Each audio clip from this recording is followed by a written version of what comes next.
is the founder and president of the Crime Prevention Research Center, the author of the book More Guns, Less Crime. Please welcome back to the program Professor John Lott. John, thank you very much for taking the call.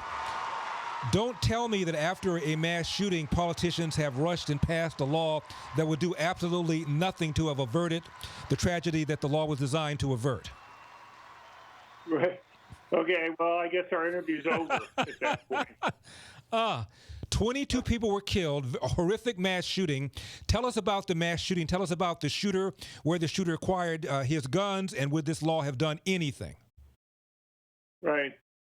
So there was this man who pretended to be a police officer who went around and killed a total of 22 people, murdered them in Nova Scotia on April 18th and 19th.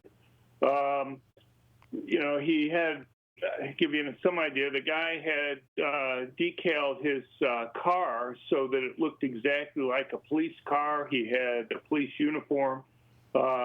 He had killed his girlfriend early and then had gone around and just was killing whoever he would come across. He had had a skirmish where he had killed a police officer and taken her weapon. And we don't even know what weapons yet that the person used, other than the fact that he used the police officer's handgun in at least some of these killings. All we know is that it was he had long guns with him, and there's some mention that he may have obtained the guns from the United States. But Prime Minister Trudeau has been talking about the need to ban AR-15s. They've banned the sale of 1,500 models of semi-automatic rifles and various variants of those 1,500 models. And he's going around talking about the need to ban military-grade weapons and saying things like you don't need an AR-15 to go and bring down deer. So it's pretty much the types of rhetoric that we've seen from American politicians over time. John Lott is my guest, founder, president of the Crime Prevention Research Center. His piece that he co-authored is up on LarryElder.com. His website, crimeresearch.org. So, John, you're telling me that these politicians passed law to ban things like AR-15s. We don't even know what weapon the shooter had? Yeah, no, they have been unwilling to tell anybody what gun he used. As I say, what is clear is that he didn't have a license to own the gun. Mm-hmm. And so any of the guns that he had, it was illegal for him to have them. And,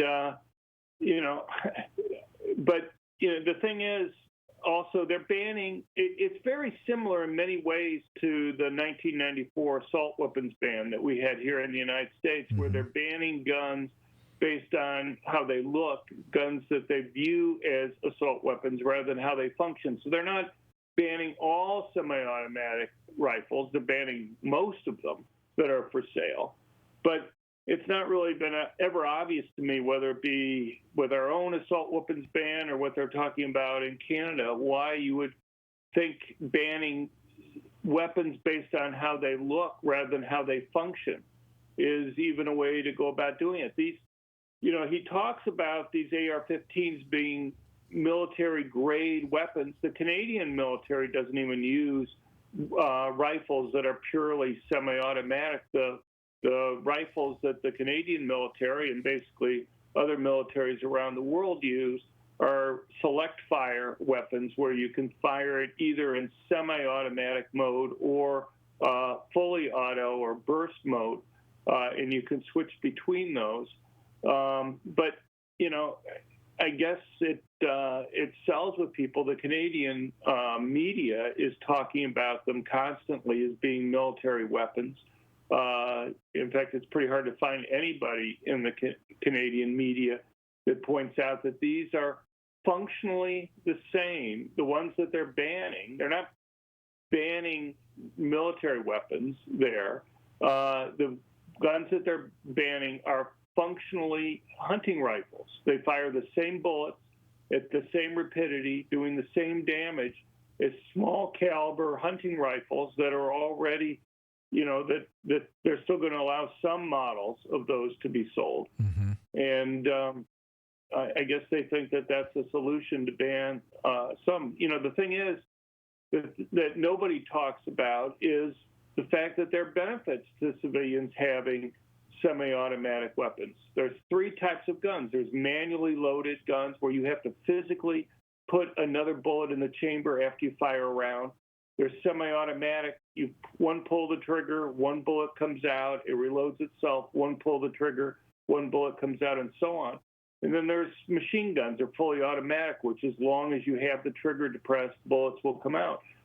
And, if they want to make it so that people only have manually loaded guns, that puts civilians at a disadvantage when they're trying to defend themselves. If you fire and miss, or if you fire and wound but don't incapacitate the criminal who may be attacking you, people may not have the luxury of time to manually reload their gun to go and fire it again. Well, John, we're going to have to leave it there. John Lott has been my guest, founder, president of the Crime Prevention Research Center. CrimeResearch.org is the website. And as John has pointed out, we don't lead the world in mass shootings. We're kind of in the middle, aren't we, John? Yes, exactly. All right, John, thanks a lot. I appreciate it. 888-971-SAGE. Larry Elder, all true, all devastating.